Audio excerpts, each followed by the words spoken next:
Hello, Chicago. I'm Cameron Bopp. For this portion of CAN TV Conversations, we will be taking a deeper look into the mental health needs here in Chicago, specifically what this looks like for youth and young adults. According to Mental Health America, 9.7% of youth in the U.S. have severe major depression, compared to 9.2% in 2020. And this rate is even higher in youth who identify as more than one race. But these facts are only a brief introduction to youth and mental health. So without further ado, I'd like to introduce our guest, Sandra Mosqueda. Sandra, thank you so much for being here today. How are you doing? I'm doing well. Thank you for having me. Of course. So let's jump right in. First, I'd just like to ask you about the organization you run. What is A-STRRONG-U? So A-STRRONG-U is a youth program, and it stands for Always Stick Together, Resist, Reach Out, and Never Give Up. And what we do is we provide youth with opportunities in the southwest side of Chicago. And so what we do is we provide workshops around mental health, around youth leadership, breaking cycles, career and college exploration, as well as self-care. So what inspired you to get involved in this? Yeah, so this was actually a project that I started working on in 2011. And I initially have my background in education. And what I realized as a teacher was that a lot of our families need a lot of additional support outside of the classroom. And so I developed a curriculum that focuses on youth, and it really focuses on empowering our young people so that they can make healthy choices. So how is what you do maybe a little different from more traditional forms of therapy, if you consider what you do a therapy at all? Yeah, absolutely. So what we do is we open up a space for young people so that they can feel safe to talk about what they want to talk about. So our program doesn't ask our young people to believe in something or that there's a right or wrong answer. What we do is we provide a safe space for our young people so that they can come in and share about what they're feeling, what's on their mind, and their thoughts around it without feeling judged. So I know your organization also hosts community events like a peace walk that you just did the other day. So what is the significance behind the entire community getting involved? So what's important is that our young people organize the peace walk, and by inviting our community, they really validate the work of our young people. When our young people see that our community is gathering, their family is coming forth for an event that they've organized, they really begin to feel like their voice matters, like they can make a difference in the community, and they can gather just all these people to come together and share their perspective on peace. So is this community-based model that you guys use, can it be used for helping youth elsewhere, or have you seen other places that use this model? So I believe it can be used elsewhere, and we really try to focus on the positive.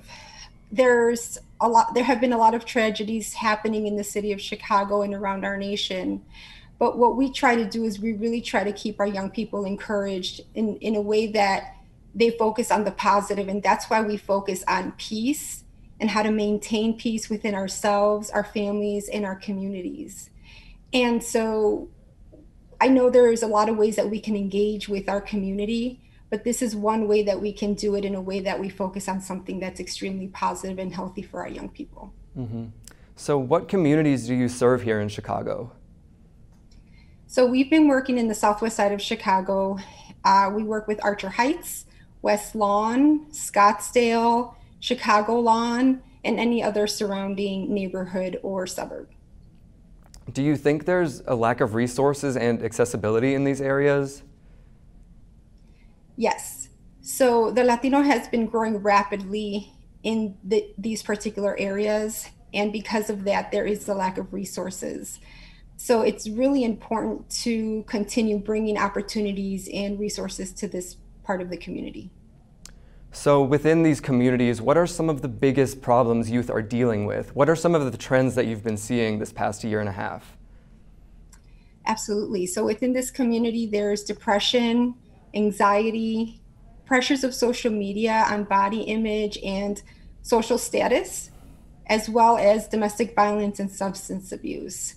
With COVID-19, we're also seeing PTSD, as well as a lot of grieving and loss. So on top of the pandemic for nearly a year and a half, and I know you mentioned this with the tragedies earlier, but Chicago is at the center of some very traumatic events like police brutality and the unfortunate shooting of Adam Toledo. And these events aren't just limited to Chicago. So how do youth deal with this when they see headlines like this on the TV? So when they come to us, those are topics that we have discussed during our workshops and our meetings. And they bring to us what they hear inside of their home. They bring to us what they hear on the media and with their friends. And so what we try to do is we try to provide them with credible information and allow them to make their own personal decision and choice as to how they feel about the situation. And in addition to that, we provide them with strategies on how to heal. Mm-hmm. So do you think the pandemic and all these events are helping us to learn more about what youth need in regard to mental health? I believe that our youth have always needed support, and that's why this program started back in 2011. And I don't think that we believe that young people feel this way. A lot of the times as adults, we believe that young people don't have a lot of responsibilities. They should not feel stressed. They shouldn't have a lot of worries, but they actually worry about a lot. And I say that the youth is such an amazing population. They're very powerful because they wake up every day and they do it every day. They wake up, they deal with family, they go to school, they deal with teachers, classmates, and then some of them work or they help take care of their siblings, and they wake up every day and do it all over again. So I think it's magnified the issue, but these concerns have always been there. Mm-hmm. So even though these concerns have always been there, has there been a learning curve since March of last year? So since March of last year, we are learning a lot about what's happening with our youth. And I'm even seeing it with the media in terms of just statistics as to how many youth are suffering from depression and anxiety and how parents can be better supportive of their children. So I am happy to see that that's being televised, as well as being able to provide families with resources and support. So despite what we've learned thus far over the last year and a half, what is there still left to do? So there's a lot left to do. I believe that each and every one of us can contribute to our youth's future. And so if there is an organization in your area that is looking for volunteers, even once a year, volunteer your time.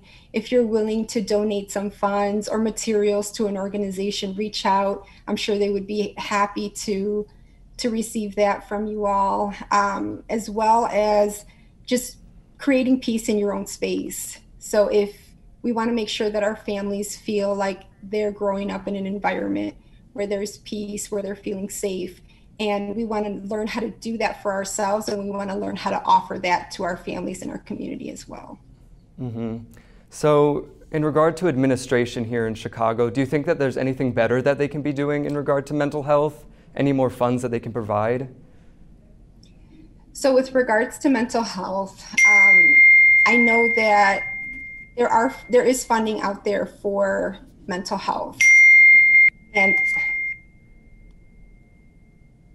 so with regards to mental health, there are funds out there for mental health. And what I do want to share is that for the medical card, our young people do qualify for counseling services. So if any family has the medical card and their child needs some support, please reach out to whoever services your medical card or to Medicaid and find out where you can get services for your child. Mm-hmm. So where can we find you on social media? So if you look us up, we are A-STRRONG-U Southwest Youth Council, and you can find us on Facebook as well as Instagram. And we will have a website coming up soon, A-STRRONG-U.com, and that's with 2 R's. Awesome. Well, Sandra, thank you so much. And to those of you at home, thank you for watching CAN TV Conversations. I'm Cameron Bopp. Have a great day.